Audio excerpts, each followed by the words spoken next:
మరి అలాగే ఏదేమైనా నేను ఇలాగే కొనసాగుతున్నాను ఇస్లాం ప్రకారంగా, కానీ చర్చికి మాత్రం మా వాళ్ళు ఖురాన్ చదవమని మాకు సపోర్ట్ చేసేవాళ్ళు. ఖురాను, ఉర్దూ, అరబ్బీ, నమాజ్ ఇవే మాకు ఎక్కువగా నేర్పించారండి. కానీ నాకున్న ఆలోచన ఒకటి ఏంటంటే, దేవుడు ఎవరు, ఆయన ఎలా ఉంటాడు, ఆయన ఎలా ప్రార్థన ఆలకిస్తాడు, ఇది కూడా నువ్వే చదువుకో అని చెప్పి నాకు ఆ బైబిల్ ఇవ్వడం జరిగింది.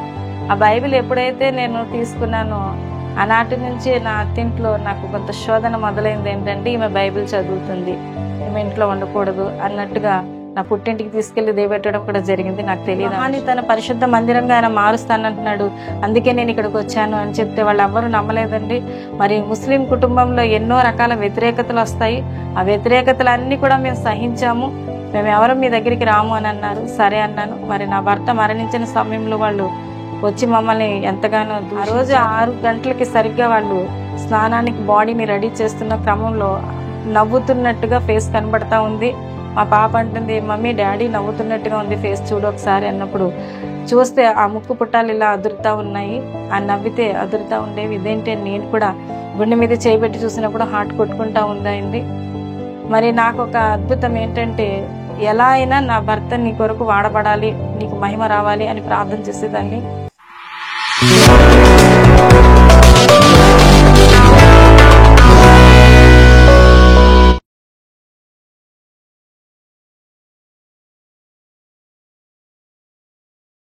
దేవాతి దేవునికి వందనాలు.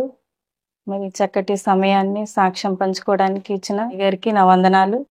మరి సాక్ష్యం చెప్పడానికి దేవుడు నాకు ఇచ్చిన ధన్యతను బట్టి మరొక మారు లెక్కలేని కృతజ్ఞతాస్తుతులు చెల్లిస్తున్నాను.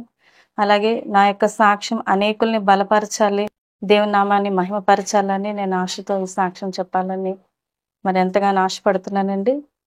దేవునికి మహిమ కలుగును గాక. మరి నా పేరు మిర్జా బషీర్ బేగం, ఇలియాస్ లూదియా బేగంగా నన్ను పిలుస్తారు. మరి నా యొక్క తల్లిదండ్రుల పేరు మరి షేక్ అబ్దుల్ నజీర్, షేక్ జరీనా బేగం. మరి నా తల్లిదండ్రులకు మేము 4 సంతానం అండి. వారికి మరి 4వ సంతానం పుట్టక ముందు మేమైతే ముగ్గురముగానే ఉన్నాము 1986లో. మరి ఆ ప్రాంతంలో ఉన్నప్పుడు గోదావరి పొంగి రావడం వల్ల అక్కడున్న ప్రదేశం రాజమండ్రి తీరంలో ఉండేవాళ్ళం మేము. రాజమండ్రి పట్టణంలో రామకృష్ణ థియేటర్ వెనుక భాగంలో ఉండేవారు. అక్కడున్న ఆ గృహం కూలిపోవడం వల్ల మరి ఎక్కడికక్కడ నిరాశ్రయులుగా మారిపోవడం వల్ల అక్కడి నుంచి మేము మరలా మరి ధవళేశ్వరం ప్రాంతానికి, ఎర్రకొండ ప్రాంతానికి మేము వెళ్ళడం జరిగింది. మా తల్లిదండ్రులు అక్కడ నివాసం ఏర్పాటు చేసుకోవడానికి అక్కడ దేవుడు కృప చూపించాడు.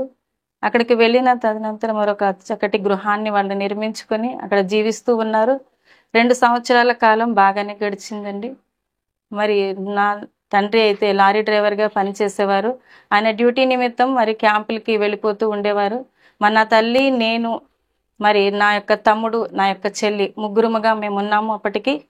మరి వాళ్ళు చిన్నవాళ్ళు అయినప్పుడు నేను పెద్దదానిగా ఇంట్లో, మా అమ్మగారు అయితే ముస్లిం కుటుంబం నుంచి మేము వచ్చి ఉన్నాం కాబట్టి బయటికి అడుగు పెట్టే పరిస్థితి లేదు, లేడీస్ బయటికి వెళ్ళకూడదు. మరి నా తండ్రి అయితే ఉండేవారు కాదు కాబట్టి ఇంటికి పెద్ద కుమార్తెగా మరి కొడుకుగా కూడా నేనే ఉన్నానని చెప్పాలి. ఎందుకంటే నా పెద్ద తమ్ముడికి 2 కాళ్ళు కూడా పోలియో అండి. తను నడిచి ఎక్కడికి వెళ్ళలేని స్థితి. నా వయసు అప్పటికి 9 సంవత్సరాల వయసు. 1986కి నాకు 9 సంవత్సరాల వయసు. మరి నా తమ్ముడైతే కింద నడవలేని పరిస్థితిలో తనని నా భుజాల మీద వెత్తుకొని ఎక్కడికి వెళ్ళినా కూడా తనని నేను తీసుకుని వెళ్ళేదాన్ని. ఆ సమయంలో మరి ఏది కావాలన్నా నా తల్లికి కూడా ఆ కొండ ప్రాంతం, ధవళేశ్వరం ప్రాంతం నుంచి దిగువకు మేము వెళ్ళాలి. కొండ దిగి వెళ్ళి కావలసిన మార్కెట్ అన్ని తీసుకొని మరలా ఆ లోయలో నుంచి మళ్ళీ పైకి ఎక్కుంటూ రావాలండి. అంత చిన్న వయసులో కూడా మరి దేవుడు నన్ను ఎంతగానో బలపరిచి వాడుకునేవాడు. ఎప్పుడైతే అలా తీసుకుని వస్తూ ఉన్న క్రమంలో స్కూల్కి వెళ్ళాలి, చదువుకోవాలని ఆశ మాకెంతో ఉండేది, నా తమ్ముడికి నాకు కూడాని. మరి ఆ చదువు కొరకు నేను వెతుకుతూ ఉన్నాను కొండ ప్రాంతం అంతా అని. స్కూల్స్ ఎక్కడున్నాయో కూడా నాకు తెలీదు. అలా వెతుకుతూ ఉన్న క్రమంలో ఒక చోట మరి పాటలు వినబడుతూ ఉన్నాయి. మరి ఇక్కడ నాకు పిల్లల స్వరాలు వినబడుతున్నాయి కాబట్టి ఇది స్కూల్ అయ్యి ఉంటుంది అని చెప్పి నేను అక్కడికి వెళ్ళడం జరిగింది. మరి అక్కడ ఒక టీచర్ గారు ఉన్నారు, ఆమెతో నేను మాట్లాడడం జరిగింది. మాకు చదువు కావాలి, మీరు నేర్పిస్తారా అన్నప్పుడు తప్పకుండా నేర్పిస్తాము అని చెప్పారు. ఆ రోజైతే ఆదివారం అండి. ఆదివారం స్కూల్ ఏంటని అనుకుంటున్నారా? అది సండే స్కూల్ అండి. మరి మాకైతే తెలీదు సండే స్కూల్ అన్న విషయం. కానీ అక్కడికి వెళ్ళినప్పుడు ఆమె అంటున్నారు, మరి ఈరోజు ఆదివారం కాబట్టి సండే స్కూల్, మీరు రేపు కూడా రండి, మేము వారం అంతా కూడా స్కూల్ చెప్తాము అనేసి.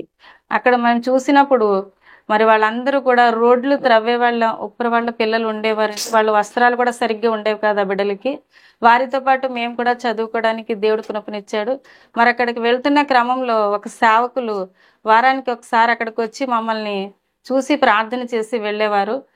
మా ముస్లిం కుటుంబంలో మరి అల్లా నమాజ్ తప్ప వేరొకటి మాకు తెలియదు. కానీ ఆ వయసులో నమాజ్ అన్నది కూడా పూర్తిగా నాకు తెలియని వయసు అండి. కానీ మొదటిగా ప్రార్థన అన్నది సేవకుల ద్వారా నేను వినడం జరిగింది. ఆ ప్రార్థన విన్నప్పుడు నాకు అనిపించింది, వీరు ఏదో దేవునికి ప్రార్థన చేస్తున్నారు, ఆయన ఎవరో తెలుసుకోవాలి అని ఆశ కలిగేది నాకు. ఆత్మీయ తండ్రి మరి అక్కడ ధవళేశ్వరం ప్రాంతంలో ఎర్రకొండ ప్రాంతంలో దేవుడు ఆయన్ని దర్శించి అక్కడ నడిపించడం జరిగింది. అనేకుల బిడ్డలని విధవరాళ్ళని కూడా ఆయన అక్కడ ఎంతగానో ఆదరించేవారు. ఆ క్రమంలో ఆయన మాట్లాడి మమ్మల్ని ఎంతగానో మరి బలపరిచి వెళ్ళేవాళ్ళు. కానీ ఆయన ఎవరో తెలియదు, వస్తున్నారు వెళ్తున్నారని తెలుసు, కానీ పాస్టర్ గారిని కానీ సంఘ కాపరని కానీ ఆ వయసులో ఏది తెలియదు కదండి చిన్నపిల్లలకి. మా బ్రదర్కి 2 కాళ్ళు పోలి అయినప్పుడు ఆయన మాత్రం సేవకులతో పాటు ప్రార్థనలో ఏకీభవించేవారు. నేనైతే మరలా ఇంటికి వచ్చి నా పనిలో నేను మునిగిపోయేదాన్ని. ఇదే క్రమంలో ఆత్మీయ తండ్రికి బాగా చేరువైపోయారు మా తమ్ముడు. చిన్న వయసులోనే ఆయన ప్రార్థనతో ఈయన కూడా సహవాసం చేయడము. నేను మాత్రం కుటుంబంలో కావలసినవి మా తండ్రి ఎప్పుడో వారానికి వచ్చేవారు. ఇలా జరుగుతున్న క్రమంలో ఒకరోజు మా మదరు, మరి నీళ్లు లేవు ఆ కొండ ప్రాంతం, కరెంట్ లేదండి. ఏదన్నా కావాలి అంటే చాలు అర్ధరాత్రి అయినా సరే ఆ అడవిలాగా ఉండేది. పాములు, తేళ్లు, జెర్రులు ఎలా అంటే అలా ఉండేవి. కానీ అంత చిన్న వయసులో కూడా నాకు ఒక ధైర్యం, ఎందుకంటే నా దేవుడు నాకు తోడుంటాడు. కానీ ఏ దేవుడో నాకు తెలియదు, కానీ నా దేవుడు నాకు తోడున్నాడు అన్న ధైర్యంతో మాత్రం అర్ధరాత్రి అయినా కొండ దిగి వెళ్ళిపోయేదాన్ని, కావలసిన సరుకులు తీసుకుని వచ్చేదాన్ని. అలాంటి స్థితిలో ఉండగానే మరి మా అమ్మగారికి దురాత్మ, అంటే అక్కడ కొండ ప్రాంతంలో 86లో గోదావరిలో చనిపోయిన వారిని ఆ కొండలో పైన విసిరేసి అక్కడ కాల్చేసేవారు. అలాంటి సన్నివేశాలు జరుగున్నాయి. నేను వినేదాన్ని, కానీ నాకు భయం అనిపించేది కాదు. అంటే దురాత్మలు ఉంటాయి అని నిజంగానే ఉండేయండి. మరి అర్ధరాత్రి నేను వెళ్తూ వస్తున్నప్పుడు 9-10 ప్రాంతంలో కొండ దిగి రావాలి. వెనక నుంచి ఎవరో తోసినట్టు అయ్యేది, కానీ ముందుకు పడిపోయి వెనక్కి చూడకుండా మళ్ళీ ఇంటికి వచ్చేసేదాన్ని, కానీ వెనక్కి చూసేదాన్ని కాదు. అలా మా అమ్మమ్మ మా నాన్నమ్మలు చెప్పేవారు ఒక మాట, ఇలా ప్రార్థన చేస్తున్నారు ఒకరి గురించి అని అడిగితే వాళ్ళు అనేవారు, ఆయన ఎవరో కాదు మన ప్రవక్త అని చెప్పి. హల్లెలూయా అండి. మరి ఇస్లాంలో కూడా క్రీస్తు వారి గురించి ఎంతగానో విశ్వసించరు, కానీ ఆయన మన ప్రవక్త అని నమ్ముతారు. నా చిన్నతనం నుంచి నేను అడిగేదాన్ని ఏంటంటే, మరి ఆయన ఎవరు, ఆయన కొరకు ఇలా ప్రార్థన చేస్తున్నారు అంటే, ఆయన ఖురాన్లో ఉన్నారమ్మా, ఆయన మన ప్రవక్తే, ఆయన సజీవంగా ఉన్నారు, ఆయన 7వ ఆకాశం మీద ఉన్నారు అని మా నాన్నమ్మ అమ్మమ్మలు చెప్పేవారు. అది విని మైండ్లో పెట్టుకునేదాన్ని నేను. అలా ఉంటుండగా 2 సంవత్సరాల తర్వాత మా అమ్మగారికి అనుకోని విధంగా బలమైన దురాత్మ ఒకటి పట్టుకోవడం జరిగింది. మాకైతే తెలియలేదండి అది. చిన్న వయసు, అప్పటికే 10 సంవత్సరాల వయసు వచ్చింది నాకు. ఒక రాత్రి ఆమె నిద్దట్లో నుంచి లేచి పెద్దగా కేకలు పెడుతూ ఉన్నారు.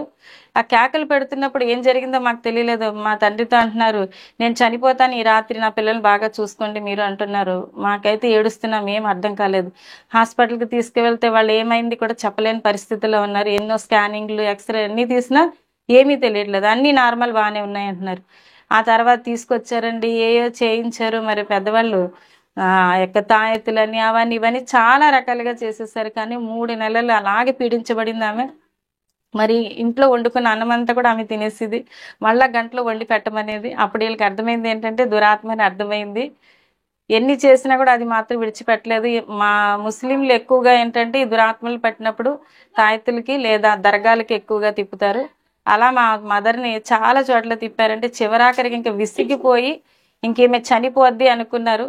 మా నాన్నమ్మ అయినా కూడా ఇంకేమే బ్రతకదు అనుకున్న స్థితిలో ఇంకా వచ్చేస్తున్నారండి. రాజమండ్రి వెళ్ళారు, దర్గాకి వెళ్ళి ఈ ఎర్రకొండ ప్రాంతంలో నుంచి అక్కడ బస్సు దిగి పైకి వస్తున్నారు. కొండ మీదకి దిగి వస్తున్న దారిలోని చర్చ్ ఉంటుంది. ఆమె అక్కడ ఆగిపోయారు, చర్చి దగ్గర ఆగిపోయి ఆమె అంటున్నారు, నన్ను లోపలికి తీసుకువెళ్ళండి అని చెప్పి. ఆమె చెప్పే ఓపిక కూడా లేదు, కానీ చెయ్యి చూపిస్తూ ఉన్నారు లోపల తీసుకెళ్ళమని. మరి ఎక్కడికైనా తీసుకెళ్తారు కానీ మా ముస్లింలు చర్చికి మాత్రం తీసుకెళ్ళరండి. కానీ ఇదే అవకాశం మరి ఆమె మొండెత్తు ఇంకా ముందుకు వెళ్ళనని మొండికెడుతుందని చెప్పి బలవంతంగా తీసుకుని వెళ్ళారు చర్చిలోకి. మరి చర్చిలోకి వెళ్ళినప్పుడు అక్కడ ఉన్న సేవకులు ఎలీషాయి గారు చూసి ఎక్కడి నుంచి వచ్చారు ఏంటమ్మా అంటే ఇలా ఇలా అని అన్ని చెప్పిన తర్వాత ఆయన అన్నారు, విశ్రాంతి దినం అంటే ఆదివారం మీరు రండి, ఆమెను తీసుకొని మేము ప్రార్థన చేస్తాము అన్నప్పుడు మళ్ళా తీసుకుని వచ్చేసారు. చిన్న ప్రార్థన చేసి పంపించిన తర్వాత ఆ రోజు నుంచి కూడా ఉపవాసం ఉండి అయ్యగారు మరి ఎంతగానో ప్రార్థన చేస్తున్నారు. ఎలీషాయి గారు మరి అల్లుడు గారు కూడా అబ్రహాం గారు ఉండేవారు, ఆయన కూడా మరి సంఘం అంతా కూడి మేము ఎవరమో తెలియదు కానీ మా కొరకు వాళ్ళు ప్రార్థన చేశారు. తిరిగి మళ్ళా మేము ఆదివారం తీసుకెళ్ళినప్పుడు మందిరంలోకి వెళ్ళినప్పుడు ఆమె బాగానే ఉండేది, బయటకు వచ్చినప్పుడు మరలా చూపించేది. అలా ఉంటుండగా మరి ఈ ప్రేయర్స్ అన్నీ అవ్విన తర్వాత ఈ 3 దినాలు ప్రార్థన చేసిన ఆ ప్రేయర్ ఆయన్ని సోమవారం హాస్పిటల్కి తీసుకువెళ్ళాలని అనుకొని మరలా ఒకసారి ప్రార్థన చేయించుకుందామని వెళ్ళారు. అప్పుడే అయ్యగారు మరి ప్రార్థన చేసి ఆయిల్ ఎప్పుడైతే నోట్లో వేశారో మా అమ్మగారికి వెంటనే ఇంకా 2 తాడి చెట్లు ఎత్తున ఎగిరి మనిషి ఇంకా భయంకరంగా అరుస్తూ ఉంది. మరి అక్కడ ఉన్న వాళ్ళందరూ కూడా చాలా భయపడిపోయారండి. మరి సేవకుల మీద దాడికి దిగడానికి ప్రయత్నం చేసినప్పుడు సేవకులు దాన్ని బంధించడము జరిగింది.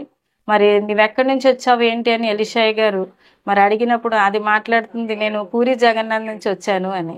దాని అడ్రస్ చెప్తుంది ఆ దురాత్మ. అది మొండి దయ్యము, నేను మొండి దయ్యాన్ని అని చెప్తుంది. ఈ మొండి దయ్యం అనడానికి సాక్ష్యం ఏంటంటే ఆ రోజు రాత్రి మా అమ్మగారు ఒక మాట అన్నారు, నాకు ఒక దర్శనం అంటే ఒక కళ వచ్చింది, అందులో తలలేని మొండెం కనబడుతుంది, అది గిరగిరా తిరుగుతుంది అని. ఆ రోజు ఆ మాట మా జ్ఞాపకం వచ్చింది. మొండి దయ్యము అని ఆ దయ్యం అడ్రస్ చెప్తున్నప్పుడు అర్థమైంది, ఆ కళలో వచ్చిన దర్శనం ఆమెను ఇలాగ ఆవహించింది అని చెప్పి. నువ్వు ఎలా వచ్చావు అంటే ఆమె చెప్తుంది, ఆ దయ్యము నేను మగ దయ్యాన్ని, ఈమె గోదావరి గట్టుకి బట్టలు ఉతుక్కోవడానికి వచ్చినప్పుడు నేను ఆమెను ఆవహించాను అని చెప్పి, నేను వచ్చింది ఆమెను చంపడానికి కాదు కానీ సేవకుల కొరకే వచ్చాను నేను, వీరు నన్ను ఒకరి నుంచి వేరు చేశారు, వాళ్ళ మీద నేను పగ తీర్చుకోవడానికి వచ్చాను, ఈమె నాకు దొరికింది అని క్లారిటీగా చెప్పడం జరిగింది. వెంటనే అయ్యగారు దాన్ని బంధించి లయపరిచిన తర్వాత దేవుడు మొదటి అద్భుతం అండి మా జీవితంలో, మా తల్లిదండ్రుల జీవితంలో ఆ రోజు చేసింది. ఆ రోజు నుంచి కూడా దేవుడు మరి ఎన్నో అద్భుతాలండి అంచెలంచెలుగా, నేనైతే షార్ట్లను చెప్పుకుంటూ వస్తున్నాను ఇది. ఆ తర్వాత 2 సంవత్సరాలకి మరి నా పెద్ద తమ్ముడికి 2 కాళ్ళు పోలియో, మగపిల్లడు లేడు అని చెప్పి మా తల్లిదండ్రులు ఎంతగానో బాధపడుతూ అయ్యగారికి మరి ప్రార్థన చేయమని కోరారు. ఈలోపు మరి ముస్లిమ్స్ కొంచెం చర్చికి వెళ్ళాలంటే ఒక రకమైన అబ్జెక్షన్, కానీ మా వాళ్ళకి తెలిసి తెలియనట్టుగా వెళ్ళేవారు. అప్పుడు అనుకోకుండా మరలా సడన్గా పెయిన్ స్టార్ట్ అయింది మా అమ్మగారికి కడుపులో. స్కాన్ తీస్తే కంతి ఉందని చెప్పారు. సరే కంతి ఉంది, మరి ఏం చేయాలని మళ్ళీ సేవకుల దగ్గరికి వెళ్ళి ప్రార్థన చేస్తే మరి ఆపరేషన్ చేయడానికి రమ్మన్నారండి డాక్టర్ గారు, మేము వెళ్ళాలి అనేసి అంటే, సరేనమ్మా నేను ప్రార్థన చేస్తాను, దేవుడు అద్భుతం చేస్తాడు అని ప్రార్థన చేశారు. మరి ఏదైతే ముందు నుంచి ఒక బాబు కావాలి అని ప్రార్థన చేస్తూ ఉన్నారు మగబిడ్డ కొరకు. నిజంగా ఒక మాట చెప్పాలంటే దేవుని ప్రణాళిక వేరు, మనుషుల యొక్క ఆలోచన వేరు అని. 2 కాళ్ళు పోలియో కదా, మమ్మల్ని పోషించలేడు ఈ కొడుకు, మరొక కొడుకు ఉంటే అన్ని అవయవాలు బాగుంటే వాడు మమ్మల్ని పోషిస్తాడు అనే ఆశ మా తల్లిదండ్రులు ఉండేది. దేవుడు దాన్ని కూడా అద్భుత రీతిలో ఈ కంతి ఎప్పుడైతే ఆపరేషన్ కొరకు తీసుకువెళ్ళారు మా అమ్మగారిని, అక్కడ అన్నీ రెడీ చేశారండి ఆపరేషన్కి. మరలా స్కానింగ్ తీయడానికి రూమ్లోకి తీసుకువెళ్ళినప్పుడు మరి 3 నెలల ముందు చెప్పారు ఆపరేషన్ చేయాలని. 3 నెలల తర్వాత వెళ్ళినప్పుడు చూస్తే కంతిని దేవుడు గర్భంగా మార్చాడండి. హల్లెలూయా. మరి ఆ బిడ్డని మరి ఎంతగానో వాళ్ళు ఏదైతే కోరుకున్నారో, మగబిడ్డే కావాలని కోరుకున్నారు, ఆ మగబిడ్డనే దేవుడు వారికి ఇచ్చాడు. మరి ఆ ఇచ్చిన బిడ్డ జీవితం కూడా చాలా అద్భుతంగానే మరి దేవుడు ఎంతగానో కార్యం చేశాడు. మరి నా జీవితం వచ్చేసరికి మేము 4గురుగా అయ్యాము. మరి నాకైతే వివాహం చేయాలని మా తల్లిదండ్రులు అప్పటికే నిర్ణయించారు.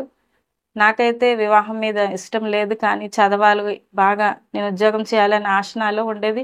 చాలా ప్రార్థన చేసుకునేదాన్ని, తెలిసి తెలియని ప్రార్థనే. ఎక్కువగా మా వాళ్ళు ఖురాన్ చదవమని మాకు సపోర్ట్ చేసేవాళ్ళు. ఖురాను, ఉర్దూ, అరబ్బీ, నమాజ్ ఇవే మాకు ఎక్కువగా నేర్పించారండి.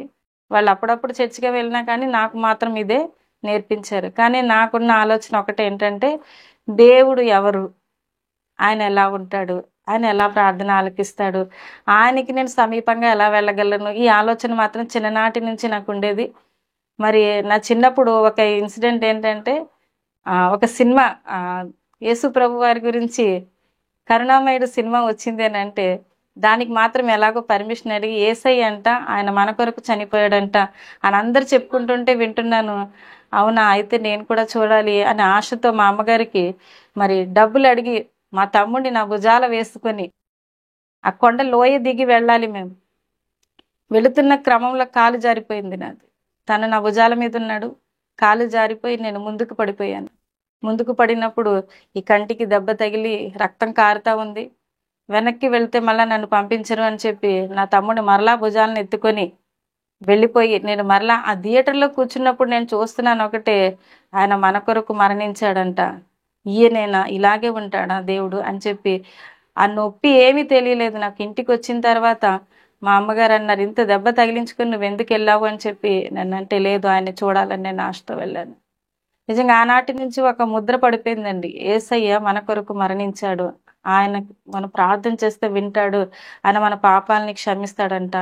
మరి మా అమ్మను కూడా స్వస్థపరిచాడు, మా తమ్ముడిని ఇచ్చాడు. ప్రార్థన చేస్తే దేవుడు ఎన్నో కార్యాలు మా పట్ల చేస్తున్నాడు. తినడానికి తిండి కూడా సరిగ్గా ఉండే పరిస్థితులు ఉండేవి మాకు. అలాంటప్పుడు దేవుడు ఎంతగానో కృప చూపించాడండి. ఆ తర్వాత నాకు వివాహం కొరకు ఎన్నో ప్రయత్నాలు చేసినా కానీ ఏది కూడా ఫలించలేదు. కానీ నేనైతే ఒకటే కోరుకున్నాను, నా తండ్రి నీ చిత్తమైతే నాకు ఆ వివాహం జరగడానికి కృప దయచేయండి. మరి మా వంశాలలో ఏ వంశం నుంచి అయితే మా ఇంట్లో ఉన్న అమ్మాయిని ఆ ఇంటికి ఇవ్వరు, కానీ తెలియకుండా వివాహం జరిగిపోయింది. తర్వాత తెలిసింది ఏంటంటే ఆ వంశం అమ్మాయికి సున్నీ షియా అని అంటారండి ముస్లిమ్స్లో. షియా వాళ్ళకి సున్నీ అమ్మాయిని ఇవ్వరు అనమాట. వీళ్ళకి తెలియకుండా వివాహం, అంటే వాళ్ళు చెప్పలేదు క్యాస్ట్. మరి వివాహం జరిగినప్పుడు కూడా ఆయన ధనాన్ని ఆశించకుండా మా పేదరికాన్ని ప్రేమించి రావడం జరిగింది. వివాహానికి కావలసిన ధనాన్ని కూడా దేవుడు అద్భుత రీతిలో మరి ఎవరో తెలియదు ఒక సేటు మరి 10,000 రూపాయలు మా నాన్నగారికి ఇచ్చి, అప్పుడు నాకు 96లో మ్యారేజ్ జరిగింది. వాళ్ళు ఇచ్చి ఒక 6 నెలల తర్వాత వచ్చారు. వచ్చి నేను మరి వెళ్ళిపోతున్నాను, నాకు ఆ సొమ్ముని మీరు ఇవ్వగలిగితే మీరు ఇవ్వండి, లేకపోతే నేను మరెప్పుడు మీ దగ్గరికి రాను, నేను మీకు అసలు అడగను కూడా అని, నా దేశం నేను వెళ్ళిపోతున్నాను అని చెప్పి ఆయన వెళ్ళిపోవడం జరిగిందండి. ఈనాటికి కూడా ఎప్పుడు కూడా ఆయన రాలేదు. దేవుడు అనేక అద్భుతాలు అలా చేస్తూ వచ్చాడు. నా వివాహ జీవితం తర్వాత కూడా నా అత్తింట్లో మరి నేను బైబిల్ చదవడం అంటే కూడా నాకు అంతగా తెలియదు, కానీ విశ్వాసం అయితే ఉండేది. ఒకరోజు మా బావగారు మరి కార్ ట్రావెల్స్లో చేస్తారు, ఆయన సేవకులు మీటింగ్కి వెళ్ళడం జరిగింది. అక్కడ మీటింగ్కి వెళ్ళినప్పుడు ఒక సేవకులు తనకు బైబిల్ ఇవ్వడం జరిగింది. ఆయన తీసుకొచ్చి నాకు యేసయ్య అంటే ఇష్టము అని ఆయన ఎలా గ్రహించారు, ఆ బైబిల్ తీసుకొచ్చి నాకు ఇచ్చారు. నువ్వు యేసయ్య అంటే ఇష్టపడుతున్నావు కదమ్మా, బైబిల్ నువ్వు చదువుకుంటావు, ఖురాన్ చదువుతున్నావు కదా, ఇది కూడా నువ్వే చదువుకో అని చెప్పి నాకు ఆ బైబిల్ ఇవ్వడం జరిగింది. ఆ బైబిల్ ఎప్పుడైతే నేను తీసుకున్నానో ఆనాటి నుంచి నా అత్తింట్లో నాకు కొంత శోధన మొదలైంది. ఏంటంటే ఈమె బైబిల్ చదువుతుంది, ఈమె ఇంట్లో ఉండకూడదు అన్నట్టుగా నా పుట్టింటికి తీసుకెళ్లి దేవెట్టడం కూడా జరిగింది. నాకు తెలియదు ఆ విషయం. తర్వాత 6 నెలల తర్వాత ఎందుకు ఇలా విడిచిపెట్టేశారని అడిగితే అప్పుడు ఈ విషయం బయటకు వచ్చింది. మీ అమ్మాయి ఇలా బైబిల్ ఖురాన్ చదువుతుంది, ఇలా చేయకూడదు, మా ఇంటికి మంచిది కాదు అని చెప్పి వాళ్ళు చెప్పినప్పుడు మా ఆయనగారు అన్నారు, నువ్వు వాళ్ళకి తెలియకుండా చదువు, కానీ వాళ్ళకి తెలిసినట్టు చదువుకోవద్దు అని చెప్పి ఆయన నాకు కొంచెం సపోర్ట్ చేశారు. అలాగే నేను ప్రార్థన చేసుకునేదాన్ని. మరి నాకైతే బిడ్డలు లేరండి, 5 సంవత్సరాల వరకు పిల్లలు పుట్టలేదు. ఎన్నో రకాలుగా మరి నిందలు వచ్చేవి, కానీ నేనైతే ప్రార్థన చేసుకునేదాన్ని, తండ్రి నాకు తప్పకుండా ఇస్తాడు, శ్రేష్టమైన బిడ్డని ఇస్తాడు అని ప్రార్థన. అలాగే మరి సన్నిధికి వెళ్ళి క్రిస్మస్ రోజు ఒకరోజు ఏదైతే చర్చిలో మా తల్లిదండ్రులు వెళ్తున్నారో హౌస్ ఆఫ్ ప్రేయర్ చర్చ్కి, అక్కడికి వెళ్ళి ప్రార్థన చేసుకుంటున్నప్పుడు తండ్రి ఒక మాట సెలవిస్తున్నాడు నాకు, మరి నీకు చక్కటి శ్రేష్టమైన కుమారుణ్ణి నేను ఇస్తాను అని దేవుడు మాట్లాడినప్పుడు ఆ వాగ్దానంతో హన్నా ఎలా అయితే మరి దేవుని సన్నిధిలో ప్రార్థన చేసి ఆ రోజు సంతోషంగా తిరిగి వచ్చింది, నేను అలాగే తిరిగి వచ్చానండి. దేవుడు అద్భుతంగా మరి ఆ సంవత్సరంలోనే దేవుడు నాకు ఒక చక్కటి కుమారుణ్ణి దేవుడు అనుగ్రహించాడు.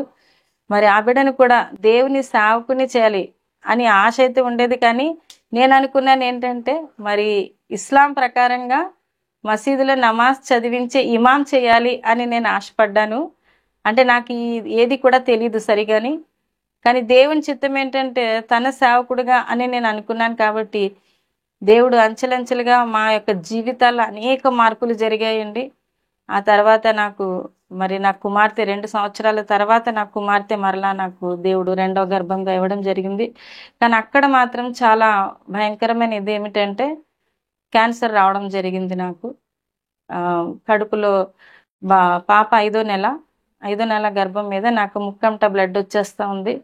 నా భర్తకి తెలిస్తే ఆయన బెంగ పెట్టుకుంటారు, అందరికీ చెప్తే నా తల్లిదండ్రులు ఇదైపోతారని భయంతో నేను చెప్పేదాన్ని కాదు. కానీ మనసులో మరి నమాజ్ చేస్తున్నప్పుడు కూడా ప్రార్థనే చేసేదాన్ని ఏసయ్యకి. ఏసయ్య, నీవు తప్ప నన్ను రక్షించేవాడు మరొకరు లేరు, నీ చిత్తమైతే నన్ను బ్రతికించు. నాకు బిడ్డలు లేననుకున్నప్పుడు బిడ్డల్ని ఇచ్చావు, మరలా మరొక బిడ్డని ఇచ్చావు. మరి నా ఒడిలో ఒక బిడ్డ ఉన్నాడు, గర్భంలో ఒక బిడ్డ ఉంది, ఇప్పుడు నాకు మరణం వచ్చేలా ఉంది, ఏంటి పరిస్థితి అని నేను ప్రార్థన చేస్తున్నాను. ఆ సమయంలో ఎవ్వరికి చెప్పకుండా ఆయనకే మొరపెడుతున్నానండి నేను. మరి డెలివరీ కూడా దేవుడు అద్భుత రీతిలో జరిగించాడు, కానీ ఇది ఎవరికి నేను చెప్పలేదు. కానీ సర్జరీ చేయించేసుకోవాలి, ఏదేమైనా ఇంకా ఫ్యామిలీ ప్లానింగ్ ఆపరేషన్ చేయించాలి అనేసి నేను నిశ్చయించుకున్నాను. నా భర్తకైతే ఇష్టం లేదండి. నేనైతే ఇంకా ఆయనకి తెలియకుండా వెళ్ళి అక్కడ ఆపరేషన్ చేయించుకున్నప్పుడు మరి నన్ను తిడితే తిట్టారులే అనుకుని నేను వెళ్ళాను. తర్వాత మేడం గారు ఆపరేషన్ చేయడానికి అన్ని సిద్ధపరిచి ఆపరేషన్ వేసి ఆ కుట్లు వేస్తున్నప్పుడు ఆ పేగు బయటికి లాగుతున్నప్పుడు ఆ పేగుకి పెద్ద పెద్ద ఇంత కంతుల్లాగా పట్టుకొని ఉన్నాయి వాటికి. అప్పుడు డాక్టర్ గారు అంటున్నారు, ఇచ్చిన మత్తు కూడా ఎక్కలేదు, అయినా ఆమె ఆపరేషన్ చేస్తున్నప్పుడు కేకలు పెడతానేమో అని నోట్లో గుడ్డలు కుక్కేశారు వాళ్ళు. తర్వాత ఆమె అడుగుతున్నప్పుడు ఆ క్లాత్ తీసేసి నాతో మాట్లాడుతున్నారు, నీకు లోపల క్యాన్సర్ ఉంది కదా, నీకు తెలియదా అని అడుగుతున్నారు. తెలుసు అంటే తిడతారు అని చెప్పి, ఇప్పుడు తెలిసిన ప్రయోజనం ఏముంది అని నేనేం మాట్లాడలేదు, మౌనంగా ఉండిపోయాను. ఆమె వెంటనే ఆ యొక్క 2 కంతుల్ని కూడా కట్ చేసి బయట ఉన్న మా వాళ్ళందరికీ కూడా తీసుకొచ్చి దాన్ని చూపించడం జరిగింది. వాళ్ళందరూ ఆశ్చర్యపోయారు, మరి ఇలాంటి పరిస్థితి ఉంటే మాకెందుకు చెప్పలేదు అని చెప్పి. ఎవరు కూడా విని దీనికి ఏమీ కూడా ప్రయోజనం చేకూరదు, దేవుడు మాత్రమే నన్ను స్వస్థపరచగలడు, దేవుడు అద్భుతం చేశాడు అని నేను సాక్ష్యం చెప్పడం జరిగింది. ఎప్పుడైతే ఇవి కట్ చేశారో నాకు ఆ బ్లడ్ రావడం ఆగిపోయింది ముక్కంట. దేవుడు నన్ను అద్భుతంగా స్వస్థపరిచాడు. మరి అలాగే ఏదేమైనా నేను ఇలాగే కొనసాగుతున్నాను ఇస్లాం ప్రకారంగా, కానీ చర్చికి మాత్రం వెళ్ళట్లేదు, ప్రార్థన చేస్తూ ఉన్నాను. వారు దాన్ని కట్ చేసిన తర్వాత దేవుడు అద్భుత రీతిలో నాకు ఆ క్యాన్సర్ నుంచి విడుదల ఇచ్చాడండి. వెంటనే ఆ బ్లడ్ రావడం నాకు ఆగిపోయింది. మరుసటి రోజు నుంచి దేవునికే మహిమ కలుగును గాక. మరి దేవుడు ఎన్నో అద్భుతాలు చేశాడు.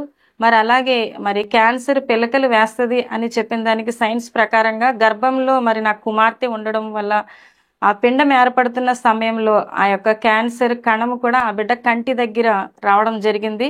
అది మాకైతే తెలియలేదు, కానీ బిడ్డ 3 సంవత్సరాలు ఎదిగిన తర్వాత మాకు అది తెలిసింది. ఏంటంటే పుట్టినప్పుడు డాక్టర్ గారికి అడిగాం మేము, చిన్నగా ధాన్యం గింజలా ఉంది ఏమిటి అని అడిగితే ఎంబీబీఎస్లకి ఇది తగ్గిపోద్ది అన్నారు. కానీ తర్వాత అది పెరిగిపోతూ మరి ఉసిరికాయంత అయిపోయి కన్ను కూడా ఇలా చిన్నగా అయిపోవడం మొదలెట్టిందండి. విపరీతమైన తలపోటు జ్వరం వచ్చేసి చేతిలో ఉండేది కాదు పాప. నేనైతే ఏం జరుగుతుందో తెలియదు, ప్రార్థన చేస్తూనే ఉన్నాను. మరి నా జీవితంలో ఇది మాత్రం కొనసాగుతానే ఉంది. నమాజ్ రోజాలు అన్ని మామూలే, ఎన్ని దువాలు చేసినా ఇది కూడా అవ్వట్లేదు. ఒక్కటే ప్రార్థన వల్లే సాధ్యమైంది ఇది నాకు.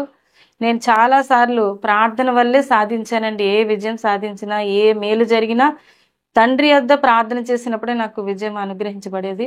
అదే విశ్వాసంతో మరలా నేను ప్రార్థన చేశాను. నన్ను స్వస్థపరిచిన తండ్రి నా కుమార్తెని కూడా నువ్వు స్వస్థపరిచేసయ్యా అని నేను ప్రార్థన చేసినప్పుడు మరి అనుకోకుండా మా ఆయన గారికి స్లంబర్గర్ కంపెనీలో ఆయన కార్ డ్రైవర్గా చేస్తుండగానే అక్కడ కంపెనీలో జాబ్ వచ్చింది. ఈఎస్సి కార్డు రావడం వల్ల వాళ్ళు అక్కడ ట్రీట్మెంట్కి పాపని తీసుకుని వెళ్తే వాళ్ళు వెంటనే ఏం చేశారంటే ఎక్స్రే తీయాలి పాపకి బ్రెయిన్కి అనేసి అన్నారు. బ్రెయిన్కి ఎక్స్రే తీసినప్పుడు అది బ్రెయిన్ ట్యూమర్గా బ్రెయిన్లోకి వెళ్ళిపోతూ ఉంది, దాన్ని వెంటనే సర్జరీ చేయాలి, లేకపోతే బ్రెయిన్ ట్యూమర్ వచ్చేస్తుంది, పాప బ్రతకడం కష్టము అని చెప్పి పాప విషయంలో కూడా చెప్పడం జరిగింది. ఇలా ఎప్పుడైతే చెప్పారో అప్పుడే తెలంగాణ గొడవలు అవుతా ఉన్నాయి. మేము ఎటు వెళ్ళలేని స్థితి. హైదరాబాద్ సరోజిని ఐ హాస్పిటల్లో తప్ప ఇంకెక్కడ దానికి వైద్యం అన్నది లేదు అని చెప్పడం జరిగింది. నేనైతే ప్రార్థన చేసి తండ్రి దగ్గర మరి మార్గము నీవే సరళం చేయి నాయన, మాకు ముందుండి నీవే నడిపించు అని మేము ప్రార్థన చేసినప్పుడు దేవుడు అద్భుత రీతిలో మమ్మల్ని మొదటి ప్రయాణం ముందు మేము వెళ్ళడం, అక్కడ చెకప్కి వెళ్ళడం జరిగింది. వెళ్ళినప్పుడు వాళ్ళు మాకు డేట్ ఇవ్వడం జరిగింది. ఆ డేట్ తీసుకొని మళ్ళీ మేము బ్యాక్ వచ్చి మరలా ఆ డేట్కి వెళ్ళాలి. అలా వెళ్ళినప్పుడు అక్కడ 10 రోజులు ఉండాల్సి వచ్చిందండి. మరి అక్కడ చాలా మంది బిడ్డలు ఉన్నారు. చిన్న పిల్లలకి ఆపరేషన్లు చేస్తూ ఉన్నారు. ఆపరేషన్ చేసిన పిల్లలకి ఫెయిల్ అయిపోతా ఉన్నాయి ఆపరేషన్లు. తిరిగి మరలా రీఆపరేషన్లు చేస్తూ ఉన్నారు. ఆ పరిస్థితి చూస్తే మాకు భయమేసింది ఒకసారి.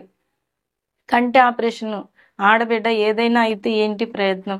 ఇప్పుడు అవి సక్సెస్ కావట్లేదు చేసిన ఆపరేషన్లు. ఒకవేళ ఇప్పుడు ఈ బిడ్డకు కూడా ఆపరేషన్ చేస్తే ఇది సక్సెస్ అవ్వకపోతే పరిస్థితి ఏంటి అని చెప్పి నేను అక్కడే కన్నీళ్లు విడుస్తూ ప్రార్థన చేస్తున్నాను. మాతో పాటు కూడా విజయనగరం నుంచి ఒక పాపను తీసుకొని రావడం జరిగింది. అక్కడ ఆయన ప్రెసిడెంట్గా చేస్తున్నారంట. వాళ్ళు కూడా మా వార్డులోనే ఆ బేబీని వేయడం జరిగింది. మరి వాళ్ళకి కూడా 20 సంవత్సరాలకి ఆ బేబీ పుట్టడం, వాళ్ళు ఎంతో మరి ఘనంగా ఆ బిడ్డని పెంచినప్పటికీ ఆ అమ్మాయికి బ్రెయిన్లో ఉంది క్యాన్సర్, కంటి దగ్గర ఉంది క్యాన్సర్ అని వచ్చారు వాళ్ళు కూడాని. సేమ్ రోజు ఇద్దరికి కూడా సర్జరీ ఏర్పాటు చేశారు. ఆ పాపకి మా పాపకి కూడాని. ఇద్దరికి కూడా సర్జరీ చేస్తున్నప్పుడు నాకెందుకు అనిపిస్తూ ఉంది, మరి ఆ బేబీకి సక్సెస్ అవ్వదు అని నాకు ప్రేరేపణ వస్తూ ఉంది. కానీ వాళ్ళకి చెప్తే వాళ్ళు మళ్ళీ ఏమనుకుంటారో అని నేను చెప్పలేదు. కానీ ఆపరేషన్ జరిగిన తర్వాత ఇక్కడ జరుగుతున్న కేసులన్నిటికీ నాకు భయమేసి మరి సక్సెస్ అవుతుందో లేదో జాగ్రత్త అండి, లేకపోతే తిరిగి వెళ్ళిపోవడం మంచిదేమో అని నేను వాళ్ళకి చెప్పినప్పుడు, లేదండి ఇదే దారి మాకు అనేసి వాళ్ళు రావడం జరిగింది. కానీ అద్భుతం ఏమిటంటే నా కుమార్తెకి చేసిన ఆపరేషను సక్సెస్ అయ్యింది దేవుని యొక్క కృప వల్ల. కానీ అక్కడ వారు అన్యులు, ఆ బిడ్డకి మాత్రం ఆపరేషన్ ఫెయిల్ అయిపోయింది. తర్వాత వాళ్ళు చాలా ఇబ్బంది పడ్డారండి. ఆ బిడ్డ కన్ను కూడా పోగొట్టుకునే పరిస్థితి వచ్చేసింది. లాస్ట్కి ఒక 6 నెలల తర్వాత, 1 సంవత్సరం తర్వాత మేము తెలుసుకున్నాము బేబీ కూడా వాళ్ళకి లేకుండా పోయిందని. నిజంగా అది తెలుసుకున్నప్పుడు మాకు చాలా బాధ అనిపించింది. కానీ దేవుడు మమ్మల్ని ఎంతగానో కృప చూపించి మా బిడ్డని మా చేతుల్లో ఉంచి మమ్మల్ని బలపరిచాడు, ఆరోగ్యంగా బిడ్డను ఉంచాడండి. ఆపరేషన్ సక్సెస్ అవ్వడమే గొప్ప కార్యం అండి. అక్కడ చాలా మందికి ఫెయిల్ అయినాయి, కానీ పాపకు మాత్రం సక్సెస్ అయింది. దేవుడు అలా అద్భుతం చేశాడు. మరి ఈ పరిస్థితులు ఇలా ఉంటుండగానే నాకు ఒక బలహీనత వచ్చింది. నా శరీరంలో నాకు తెలియకుండానే నొప్పి మరలా బయలుదేరింది. ఏం జరుగుతుందో తెలియని పరిస్థితి. ఈలోపు మరి ఈ వివాహమైన బిడ్డకి మరి గర్భం రాదు అని డాక్టర్లు మరలా చెప్పడం జరిగింది. ఒక పక్క తేరుకుంటున్నాము, మరొక పక్క ఇంకొకటి వస్తూ ఉంది శోధన. ఇంకా మా తల్లిదండ్రులు అయితే ఇంక వీడికి ఏదైనా బిడ్డలు పుట్టకపోతే మరి ఎలాగా మా వంశం ఎలా అభివృద్ధి చెందుతుంది అని వాళ్ళు మరలా ఆ అమ్మాయిని దూషించడం మొదలెట్టారు. ఆ అమ్మాయిని మరలా ఆదరించి మరలా ప్రార్థన చేయడం మొదలెట్టాను. దేవుడు అద్భుతంగా ఒక వాగ్దానం ఇచ్చాడు. ఆ బిడ్డకు నేను మగబిడ్డని ఇస్తాను, అని మరి సంసోను అని ఆ బిడ్డకు నీవు పేరు పెట్టు అని మాట్లాడినప్పుడు నాకు చాలా ఆశ్చర్యం వేసింది. దేవుడు గర్భఫలాన్ని ఇస్తానంటున్నాడు, వీళ్ళేమో నమ్మట్లేదు చెప్పినాని. కానీ నేను ఒకటే వాళ్ళకి పర్మిషన్ అడిగాను, ఒక 2 సంవత్సరాలు నాకు టైం ఇవ్వండి ఆ బిడ్డ కొరకు, మరి దేవుడు చక్కటి గర్భఫలాన్ని ఇస్తానంటున్నాడు అన్నప్పుడు మా తల్లిదండ్రులు సరే అని ఒప్పుకోవడం జరిగిందండి. ఆ సంవత్సరమే మరి దేవుడు ఆ బిడ్డకి చక్కటి గర్భఫలాన్ని దేవుడు ఇవ్వడం జరిగింది. ఆ సమయంలోనే నాకు ఈ నొప్పి కూడా బయలుదేరింది. మరి ఆ బిడ్డకి 7 నెలలు నిండుతా ఉంది. నాకు చూస్తే బాధ ఇంకా పెరిగిపోతూ ఉంది. మరి నేను వెళ్ళి టెస్ట్ చేయించుకున్నప్పుడు తెలిసింది ఏంటంటే మరలా క్యాన్సర్ వచ్చేసింది. మరి కుమార్తె పుట్టినప్పుడు క్యాన్సర్ తీసివేయబడింది. మరలా తిరిగి ఎలా అంటే ముందు 2 ఉన్నాయి, కానీ ఈసారి చూస్తే ఆ గర్భంలో మళ్ళీ స్కాన్ తీసినప్పుడు ఎన్ని ఉన్నాయో కూడా తెలియదు అని చెప్తున్నారు. మరి రక్తం అయితే నా బాడీలో ఉన్న రక్తం అంతా పోతా ఉంది. నాకైతే శక్తి లేదు. నా భర్త అప్పటికే కుటుంబంలో బాధ్యతలన్నీ విడిచిపెట్టి త్రాగుడికి బానిసైపోయి ఉన్నారు. పిల్లలు చూస్తే స్టడీస్లో ఉన్నారు. వీళ్ళ చదువులు పాడైపోతాయి, ఏంటి పరిస్థితి అని. నేను ఆ క్యాన్సర్తోనే కష్టపడి పనిచేసి నా బిడ్డల్ని చదివించుకోవాలి అన్న ఆశతో మరి బయటికి వెళ్ళలేదు. నేను స్టిచ్చింగ్ చేసేదాన్ని ఇంట్లో.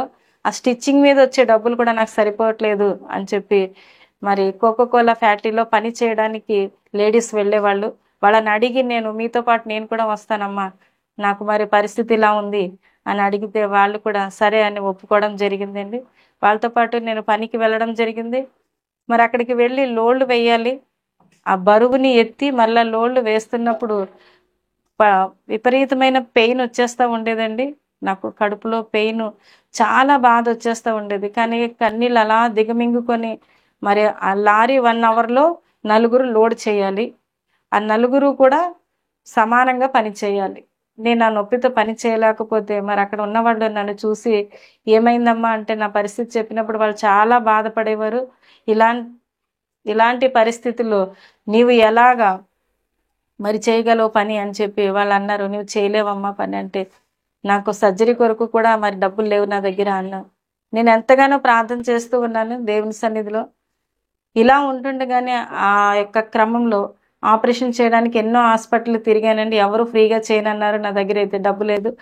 కానీ జిఎస్ఎల్ హాస్పిటల్కి వెళ్ళాలని నేను ఎప్పుడైతే దేవుడు నన్ను దర్శించాడో అక్కడికి వెళ్ళినప్పుడు అన్నపూర్ణ మేడం గారు ఉన్నారండి. ఆమె నన్ను దర్శించినప్పుడు నా పరిస్థితులన్నీ కూడా ఒక తల్లికి చెప్పినట్లు నేను అన్ని చెప్పినప్పుడు ఆమె నా పర్సనల్ కేసుగా నేను తీసుకుంటున్నాను, నేను చేస్తాను నీకు ఆపరేషన్ అని ఆమె చేయడం జరిగింది.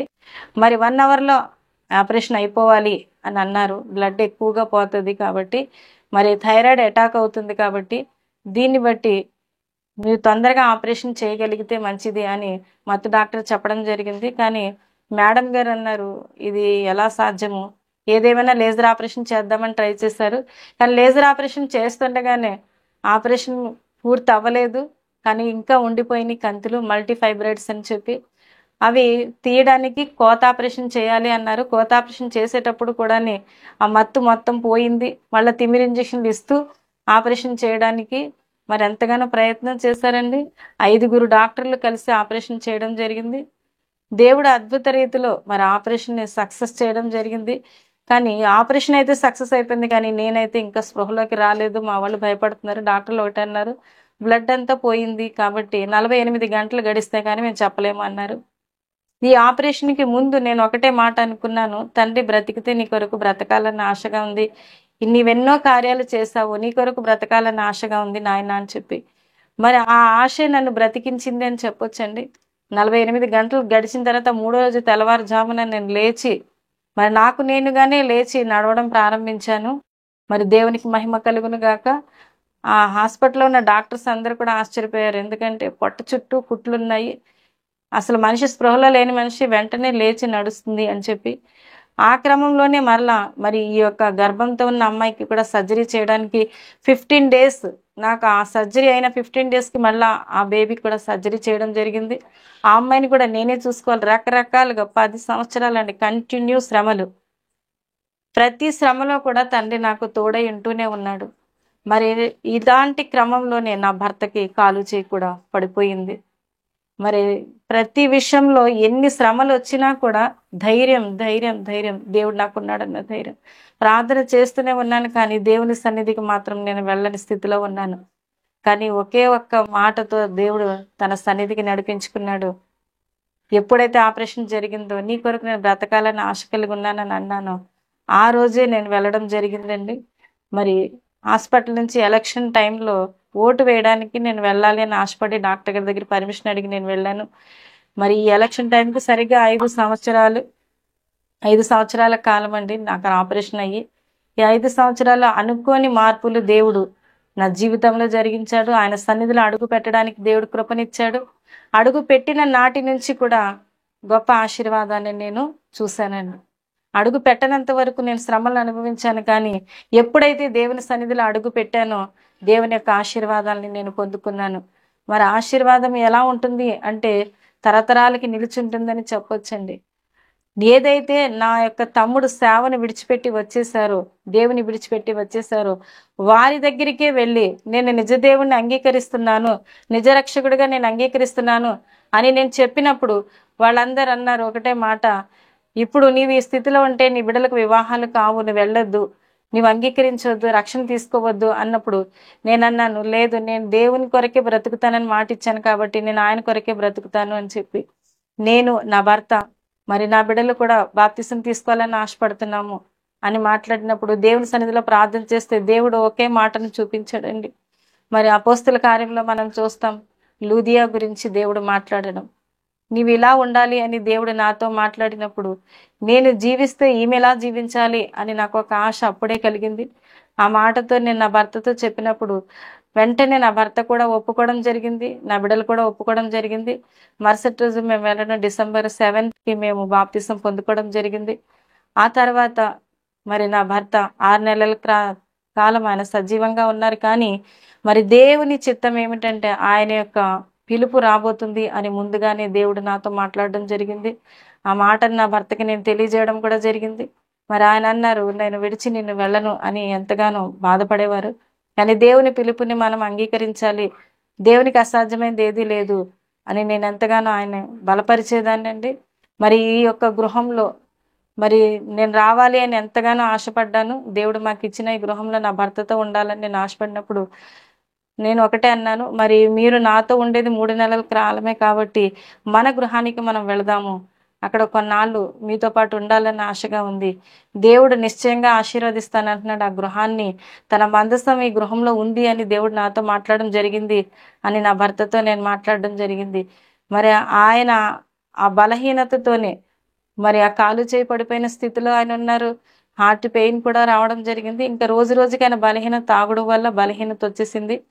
ఆ సమయంలో ఇదే గృహంలోకి నేను తీసుకుని వచ్చినప్పుడు దేవుడు నాతో మాట్లాడిన మాట అక్షరాల మరి ఆయన ప్రభువునందు నిద్రించిన తరువాత అద్భుత రీతిలో దీన్ని దేవుడు పరిశుద్ధ మందిరంగా మార్చడం జరిగింది. దేవుడు ఏదైతే మందిసం ఇక్కడ ఉంది అని మాట్లాడి ఉన్నారో నేనైతే నమ్మానండి. మరి ఇక్కడ ఉన్న పరిస్థితి అయితే అప్పుడు పాడుబడ్డ ఒక గుహలా ఉండేది ఈ ఇల్లు. కానీ దేవుడు అంటున్నాడు, నిశ్చయంగా నేను ఆశీర్వదిస్తాను, ఇది నా పరిశుద్ధ స్థలం అని దేవుడు మాట్లాడుతూ ఉన్నాడు. నా భర్తని ఇక్కడికి తీసుకొచ్చిన తర్వాత అందరూ నన్ను అనేవారు, ఈ యొక్క మట్టి ఇదంతా కూడా ఇందులో ఎందుకు తీసుకొచ్చావని. నా అత్తింటి వాళ్ళందరూ నన్ను దూషించి ద్వేషించినా కూడా వాళ్ళ నిందన అవమానాలను ఎంతగానో భరిస్తానే ఉన్నాం, నేను నా పిల్లలు కూడా. మరి నేను ఒకటే చెప్పాను, దేవుడు నన్ను నిశ్చయంగా ఈ గృహంలో ఆశీర్వదిస్తానంటున్నాడు, ఈ గృహాన్ని తన పరిశుద్ధ మందిరంగా ఆయన మారుస్తానంటున్నాడు, అందుకే నేను ఇక్కడికి వచ్చాను అని చెప్తే వాళ్ళు ఎవ్వరూ నమ్మలేదండి. మరి ముస్లిం కుటుంబంలో ఎన్నో రకాల వ్యతిరేకతలు వస్తాయి. ఆ వ్యతిరేకతలన్నీ కూడా మేము సహించాము, భరిస్తూనే వచ్చాము. మరి అంగీకరించడం ఒక ఎత్తు అయితే మరి సేవ కొరకు కూడా సిద్ధపడుతున్నారని చెప్పి ఇంకా మా మీద వాళ్ళు వెలివేసే పరిస్థితి వచ్చేసినప్పుడు నేను ఒకటే అన్నాను, మీరెవరు మాకొద్దు, కానీ నిజదేవుడు మాకు కావాలి, ఆయన పని మాకు కావాలి, ఆయన ఆశీర్వాదం మాకు కావాలి అని వారితో నేను వాదించేదాన్ని.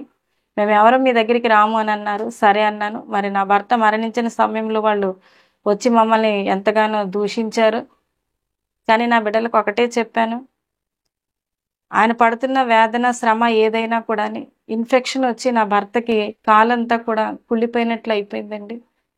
మరి కరోనా టైం అదే సమయంలో ఇంకొక వారం దినాల్లో ఆయన చనిపోతారు అనగా మా వాళ్ళకి నేను ముందు చెప్పాను, 3 నెలల ముందు దేవుడు దర్శిస్తున్నాడు, ఆయన 3 నెలల కంటే ఎక్కువ బ్రతకరని, మీరు వచ్చి మీరు చూసుకోండి అంటే అందరు నన్ను తిట్టారు, ఇది పిచ్చిది అన్నట్టుగా నన్ను చూశారు. కానీ 3 నెలలు గడిచే సమయం ఇంకొక వారం దినాలు ఉందనగా మరి ఆ వారి అక్క, మా భర్తకి అక్క అనమాట, ఆమె వచ్చి అంటుంది, నువ్వు చెప్పింది అబద్ధం, ఆయన బాగానే ఉన్నాడు కదా నా తమ్ముడు అని ఆమె మాట్లాడినప్పుడు, లేదు దేవుడు ఈ కార్యం చేస్తాడు, ఆయన పిలిపిచ్చాడంటే దాన్ని ఎవరు ఆపలేరు, మీరు ఎందుకు కంగారు పడుతున్నారు అని చెప్పుడు వారు అన్నారు, నీవు నమ్మిన దేవుడు గొప్పవాడా అని నాతో ఒక ప్రశ్న ఛాలెంజ్ వేయడం జరిగింది. నిజమే గొప్పవాడు అని నేను చెప్పడం జరిగింది.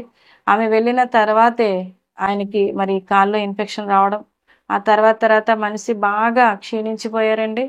ఆయన ఒకటే మాట అనేవారు, ఏంటంటే నాకు భయంగా ఉంది, ఎవరు నన్ను పిలుస్తున్నారు అన్నప్పుడు నేను అనేదాన్ని, మిమ్మల్ని ఎవరు పిలిచినా మీరు వెళ్ళరు, కానీ దేవుని ఆత్మ ఆయన చేతికి అప్పగించేంత వరకు మీరు మాతోనే ఉంటారు, నేను ప్రార్థన చేస్తాను అంటే ఆయన అనేవారు, నాకు ఇక్కడ ఉండాలని ఆశగా ఉంది అని. నాకు ఒక చిన్న ఆశ ఉండేది, ఏంటంటే నా భర్త దేవుని సేవ చేయాలని ఆశ నాలో ఉండేది. ఆశ గల ప్రాణాన్ని తృప్తిపరిచే దేవుడవు కదా నాయన, నా భర్తను నీవు తీసుకొని మరలా నీవు ఇవ్వగలిగిన సమర్థుడవు అని నేను ప్రార్థన చేసేదాన్ని. చేసినప్పుడు దేవుడు అద్భుతంగా మరి ఆయన ఉదయం జూలై 20వ తారీఖు ఆ రోజు ఆయన ఇంకా ఆ రోజు మధ్యాహ్నం చనిపోతారు అనగా, ఆయన నిద్రిస్తారు అనగా ఉదయకాలం 5 గంటలకి నాకు వాగ్దానం దేవుడు ఇచ్చాడు. ఎహెచ్కేల్ అధ్యాయం ద్వారా 37వ అధ్యాయం, ఎండిన ఎముకలకు జీవాన్ని అంటే మాంసాన్ని చర్మాన్ని తొడిగి జీవాన్ని వేసి ఒక చిన్న పిల్లవానిగా నేను నీకు చేసిస్తానని దేవుడు మాట్లాడుతున్నాడు. ఇప్పుడు నేను ఒకటే అన్నాను, మీరు తిరగ మరలా నా దగ్గరికి వస్తారు, దేవుడు మీకు ఇక్కడికి నడిపిస్తాడు మరలా అని నేను అన్నప్పుడు, నిజమేనా అంటే మీరు నమ్మండి విశ్వసించండి అన్నప్పుడు, సరే అయితే నేను ఒప్పుకుంటున్నాను అని ఆయన కూడా అంగీకరించడం జరిగింది. అదే రోజు మధ్యాహ్నం ఆయన నిద్రించడము జరిగింది. సాయంత్రము ఆయన సమాధి కార్యక్రమానికి వచ్చిన వాళ్ళందరూ కూడా మమ్మల్ని మరి సమాధి కార్యక్రమం కొరకు ఎలా ఏంటి అని డిస్కషన్ జరిగినప్పుడు వాళ్ళు ఒకటే మాట అన్నారు, మా యొక్క క్రమం చొప్పున మేము చేస్తాము అని. నా దేవుడు ముందుగానే నాకు ఆ మాట చెప్పడం జరిగింది. మరి సొలొమోను తీర్పును చూపించి, మొట్టమొదటి తీర్పు ఏ తల్లి బిడ్డ ఆ తల్లికే చెందాలి అన్నట్టు ఆ బాడీని వాళ్ళకి అప్పగించమని ఆత్మీయ తండ్రికి ఫోన్ చేసినప్పుడు ఆయన అదే మాట అన్నారు. ముందుగానే తండ్రి నాకు అదే మాటను చూపించడం, వారికే ఆ సమయాన్ని అప్పగించడం కూడా జరిగింది. వాళ్ళు ఒకటే అన్నారు, మీరెందుకు యేసయ్యని నమ్ముకున్నారు అని ఒక ప్రశ్న వచ్చింది.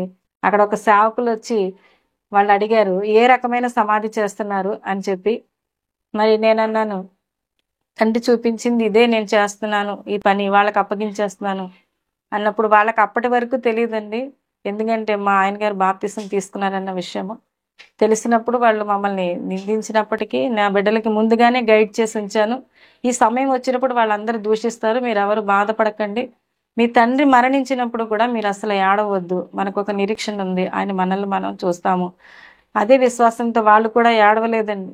కానీ చూస్తున్న వారికి ఒక రకంగా వింతగా అనిపించినట్టు అనిపించింది. ఏంటి తండ్రి చనిపోయినా వీళ్ళు ఏడవట్లేదు, ఏం జరిగింది, వీళ్ళు కావాలని ఏదైనా చేశారా అన్నట్లుగా వచ్చేసింది మా మీద.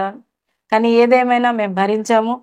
ఆ రోజు 6 గంటలకి సరిగ్గా వాళ్ళు స్నానానికి బాడీని రెడీ చేస్తున్న క్రమంలో నవ్వుతున్నట్టుగా ఫేస్ కనబడతా ఉంది.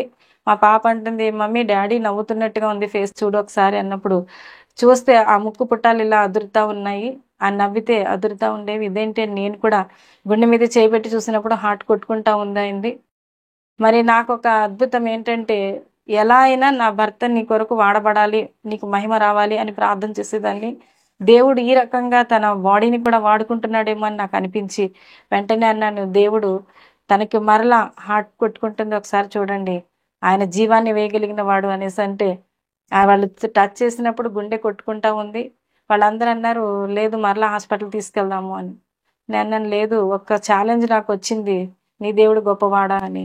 ఆయన గొప్పవాడు అని ఆ రోజు నేను చెప్పాను. అది రుజువుపరచడానికే దేవుడి కార్యం చేస్తున్నాడు. మరొక 10 నిమిషాల్లో అది ఆగిపోతుంది గుండె, మీరెవ్వరు కూడా మీరు టెన్షన్ పడొద్దు అన్నప్పుడు 10 నిమిషాలకి మరలా సైలెంట్ అయిపోయింది. ఆయన మరలా నార్మల్ అయిపోవడం జరిగింది. సమాధి కార్యక్రమాలు అన్నీ జరిగిపోయాయి. అన్నీ అయిపోయిన ఆ రోజు వెళ్ళిన వాళ్ళు ఈ రోజు వరకు కూడా మరలా మా దగ్గరికి రాలేదు. నా బిడ్డలు ఎలా ఉన్నారని కూడా ఎవరు కూడా చూడలేదు. ఎందుకంటే ఇది జరుగుతుందని ముందే తెలిసి నా బిడ్డని దేవుడు బలపరిచాడండి. ఆ తర్వాత జరిగిన అద్భుతం ఏమిటి అంటే, ఈ ఇంట్లో కరెంట్ లేదు, ఏమీ లేదు, చీకటి. దురాత్మలు మాత్రం చాలా వేధిస్తూ ఉండేవి మాకప్పుడు. ఈ గృహంలో ఉండాలంటే భయం వేసేది. నేను ప్రార్థన చేసేదాన్ని, ఏంటి ఇక్కడ ఎందుకు ఏలుబడి చేస్తుంది, ఏదో ఏలుబడి చేస్తుంది అని ప్రార్థన చేస్తున్నప్పుడు దేవుడు నాతో మాట్లాడుతున్న మాట, మరి ఇక్కడ ఉన్న ఈ యొక్క దురాత్మ శక్తులు నా బిడ్డకి దర్శనంలో కనబడుతూ ఉండేవి, నా కుమార్తెకి.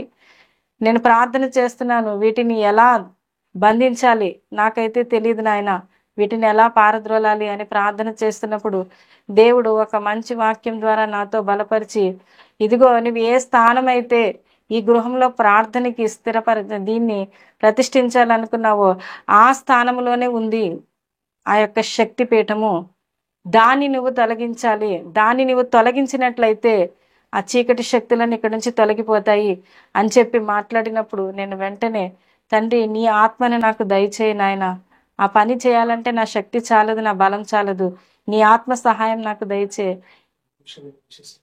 అని నేను మాట్లాడినప్పుడు దేవుడు అద్భుత రీతిలో మాట్లాడి మరి తన శక్తి ద్వారా ఆ కార్యం జరిగించాడండి. ఆ బలిపీఠాన్ని మొత్తం పడగొట్టేసి మరి దేవుని పేరిట మందిరంగా దాన్ని ప్రతిష్ఠించడానికి దేవుడు కృపనిచ్చాడు. ఆనాటి నుంచి అనేక కార్యాలు మా జీవితంలో ఆశీర్వాదాలుగా మార్చాడు. అనేకులు ఇక్కడికి రావడం జరిగింది. దీవెనలు ఆశీర్వాదాలు వాళ్ళు పొందుకోవడానికి దేవుడు కృపనిచ్చాడు. అంచెలంచెలుగా దేవుడు ఆశీర్వదిస్తూ ఈ దినము దేవుని యొక్క పరిచర్యలో మరి ఎంతో బలంగా వాడబడ్డానికి దేవుడు సహాయం చేశాడు. మా ముస్లిం సమాజంలో ఉన్న వాళ్ళే, మా కుటుంబీకులే దేవునిలో రక్షణ పొందుకోవడానికి దేవుడు కృపనిచ్చాడు. మరి అన్ని విషయాల్లో కూడా తన ఆత్మచేత నడిపించిన దేవునికే మహిమ కలుగునుగాక. మరి ప్రతి విషయంలో కూడా దేవునిపై ఆనుకొని ఉండడం, అదే అనేక మందికి కూడా ఎన్నోసార్లు నేను చెప్పేదాన్ని, నా సాక్ష్యాలు చెప్తూ వారితో బలపరచడం, అని వారిని ఎంతగానో దేవుని దగ్గరికి నడిపించాలని ప్రయత్నం చేయడం, దేవుడు నన్ను బలంగా తన పాత్రగా వాడుకోవాలని నేను ఆశపడుతూ నా బిడ్డల కొరకు కూడా నేను ప్రార్థన చేస్తున్నానండి. వారు కూడా దేవుని సేవలో వాడబడాలి. మరి ఈ యొక్క సమయం దేవుడు నాకు ఇచ్చినందుకు దేవాతి దేవునికి స్తుతులు చెల్లిస్తున్నాను. మరి నా సాక్ష్యం వల్ల దేవునికి మహిమ కలగాలి, మరి అనేక ఆత్మలు బలపరచాలని కోరుకుంటూ ఈ నా సాక్ష్యం నేను ముగిస్తున్నాను. దేవునికి మహిమ కలుగును గాక.